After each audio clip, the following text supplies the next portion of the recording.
تو جنگ کے لیے تیار رہو. یہ اب آفیشیل بیان قطر کی طرف سے موجود ہے.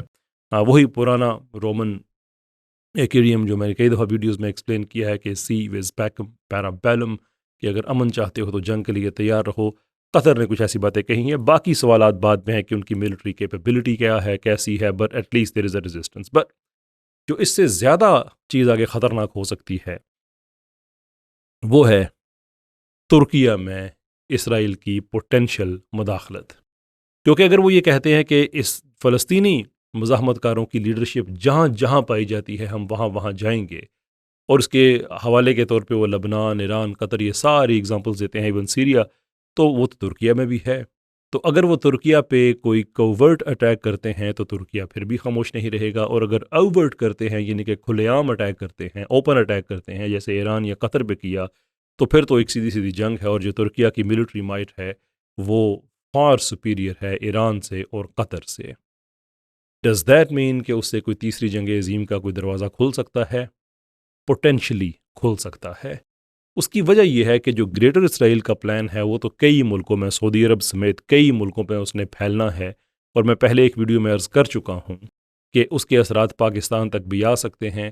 وہ میں نے عرض کیا تھا اس وقت کہ جو دروز کمیونٹی ہے سیریا میں، اسرائیل اس کو امپاور کرے گا. اس کو امپاور کرنے سے جو ایک حوصلہ افزائی ہے وہ عراقی کردوں کو ملے گی، عراقی کردوں سے ایرانی کردوں کو، ایرانی کردوں سے ایرانی بلوچوں کو، اور ایرانی بلوچوں سے پاکستانی بلوچوں کو. وہ پورا میں نے ایک میپ کیا تھا ایکسپلین، اور اس کے کچھ مہینے کے بعد ایگزیکٹلی ویسے ہی ہوا.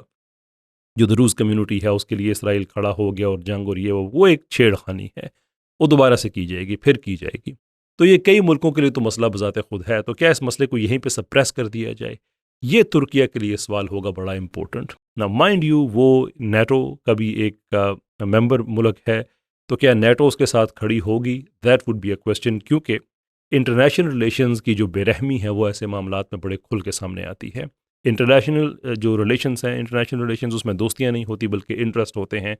اور ایک ملک کے دوسرے ملک کے ساتھ ایک معاملے میں شدید اختلاف کے بعد کسی اور معاملے میں وہ آپس میں اکٹھے بھی ہوتے ہیں.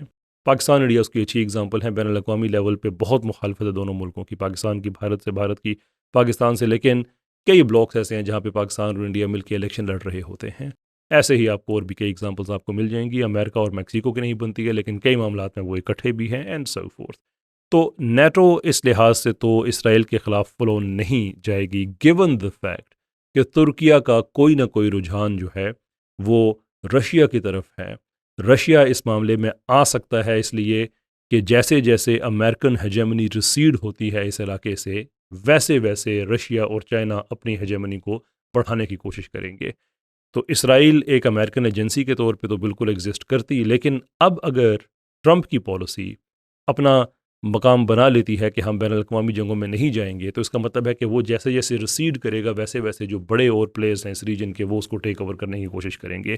That could put Israel in a very very difficult situation. تو جو تیسری جنگ عظیم کی میں بات کر رہا ہوں اس کی جو سیناریو ہے وہ اس طرح سے بنتا ہے کہ اگر وہ ترکیہ پہ اٹیک کرتا ہے اور ترکیہ بھی آگے سے فل سکیل جواب دیتا ہے، اور امریکہ اور ویسٹ جلدی آ کے صلح نہیں کرا دیتے اگر، تو دیر ول بیکم اے پوائنٹ جب دوسرے ملکوں کو آگے پیچھے سے اس میں انوالو ہونا پڑ جائے گا. کھل کے نہیں ہوں گے، رشیا ایک جنگ میں ہے، لیکن وہ کوئی نہ کوئی خفیہ مدد ضرور کرے گا، جیسے کہ اس نے ایران کی تھی. اس کی وجہ یہ ہے کہ یوکرین کے ذریعے اگر رشین انٹرسٹ کو ویسٹ والے ہرٹ کریں گے تو جو ویسٹ کے انٹرسٹ ہیں اس کو رشیا ہرٹ کرے گا. It's that simple. اٹس جو تم کرو گے وہ ہم کریں گے. دیٹس بیسیکلی جو انٹرنیشنل ریلیشنز میں ہوتا ہے. تو اس حوالے سے رشیا کی انوالومنٹ ایک ٹریگر سپارک کر سکتی ہے. مڈل ایسٹ کے بہت سے ممالک ایسے ہیں جہاں پہ لوگ بھرے پڑے ہیں، حکومتوں سے بھی نالاں ہیں کہ آپ کو کچھ کرنا چاہیے، یہ اسرائیل تو بہت ہی آگے بڑھتا جا رہا ہے. سو دس may not itself become a precursor to the third world war، لیکن یہ اس کی طرف ایک بڑا قدم ڈیفینیٹلی ہے. مائنڈ یو، ایک پانی کی بوتل خالی ہوتی ہے تو اس میں ایک قطرہ پانی کا پڑتا ہے، وہ تھوڑا تھوڑا اس میں پانی زیادہ رہتا ہے تو وہ کوئی نیوز نہیں ہے، کوئی نوٹ نہیں کرتا اس کو. لیکن جب وہ پانی کی بوتل بھر جائے تو پھر جو قطرہ اس میں آ جاتا ہے وہ باہر آ جاتا ہے. تو آپ کہہ سکتے ہیں کہ ہے تو یہ وہی قطرہ، لیکن اب یہ نوٹیبل ہے اس لیے کہ اس بوتل سے باہر آ رہا ہے. بل وہ اس لیے کہ پہلے اتنے قطرے اس بوتل کے اندر جا چکے ہیں کہ اب وہ بوتل بھر چکی ہے. یہی انسانی رشتوں میں ہوتا ہے، یہی انٹرنیشنل ریلیشنز میں ہوتا ہے. جیسے مثال کے طور پہ یہ کہا جاتا ہے کہ پہلی جنگ عظیم سٹارٹ ہوتی ہے صرف ایک شخص کے قتل سے، دیٹ از ٹرو، لیکن اس سے پہلے وہ بوتل بھری ہوئی تھی. All it took just one man. دوسری جنگ عظیم سٹارٹ ہوتی ہے جو جرمنی نے پولینڈ پہ اٹیک کیا. تو آپ کہہ سکتے ہیں ملک تو ملک پہ اٹیک کرتے رہتے ہیں، وہ جنگ عظیم کا اس میں کیا معاملہ تھا، لیکن وہ بوتلیں پیچھے بھری ہوئی تھیں. سو ان دس کیس مڈل ایسٹ کی بوتل تقریباً بھری ہوئی ہے. کوئی ٹریگر میں بھی اگر ٹریگر نہیں بھی ہوتی ہے تو پھر بھی ڈیفینیٹلی ایک بہت بڑا قدم اس طرف یہ ضرور ہے. مسلمان ملک کیا کر سکتے ہیں؟ دیکھیں، پرہیز علاج سے بہتر ہے.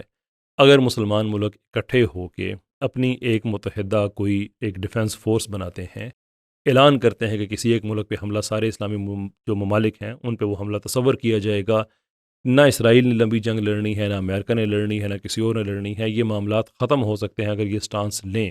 لیکن اگر نہیں لیتے ہیں تو اسرائیل ایک ایک کر کے سب کو ہٹ کر رہا ہے، ایک ایک کر کے.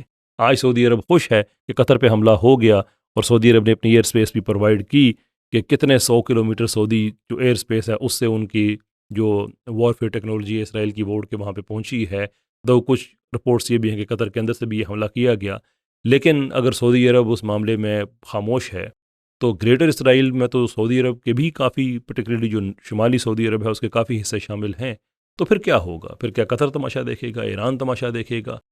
ایک ایک کر کے مٹنے سے بہتر ہے کہ یہ سارے اکٹھے ہو جائیں، اپنی ایک متحدہ ڈیفنس پالیسی بنائیں، یہ پبلک سٹیٹمنٹ دے دیں کہ کسی ایک پہ حملہ تصور کیا جائے گا سب پہ، تو ہم ایسی بڑی کسی جنگ کو روک سکتے ہیں. ادروائز اٹس انیویٹیبل، یہ کسی نہ کسی وقت ضرور ہوگی.